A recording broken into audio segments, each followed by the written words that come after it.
ഇന്നും തകർപ്പൻ ഒരു ഗ്രോസറി ഹോള് കഴിഞ്ഞേച്ച് വന്നേക്കും. ഗ്രോസറി മേടിച്ചോണ്ട് വന്നേക്കാണ്. നമുക്ക് ഒരാഴ്ചത്തേക്ക് ആവശ്യമുള്ള സാമഗ്രികൾ. അപ്പം ഇത് നല്ല ഉഗ്രൻ ഫ്രഷ് സുൽത്താൻ ഇബ്രാഹിം ആണ്. അതായത് നമ്മുടെ കിളിമീന്റെ ഒരു വകഭേദമാണ്. കാണാവോ? ഇതാണ് സംഭവം, കിളിമീൻ.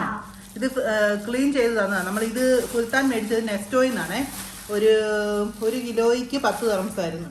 അപ്പൊ ഇത് എത്രയാ? 1 കിലോയിൽ ഒരു ചീയും കൂടി ഉണ്ട്. അപ്പം 10 ദിർഹംസ് കിളിമീനാണ്. ഇതുകൂടി ആയിട്ട് വെക്കും. ഇത് നമ്മൾ ലുലു ഇത് നെസ്റ്റോയിൽ ഇന്ത്യൻ ബീഫ് മേടിച്ച കേട്ടോ. നമ്മുടെ ഇന്ത്യൻ ബീഫാണ്. നമുക്ക് കപ്പയും ബീഫും ആയിരിക്കും സ്പെഷ്യൽ. അപ്പം ഇത് ബീഫ് ഇറച്ചി മാത്രമേ ഉള്ളൂ. പിന്നെ ഇതിന് 1 കിലോയ്ക്ക് 19 ദിർഹംസ്.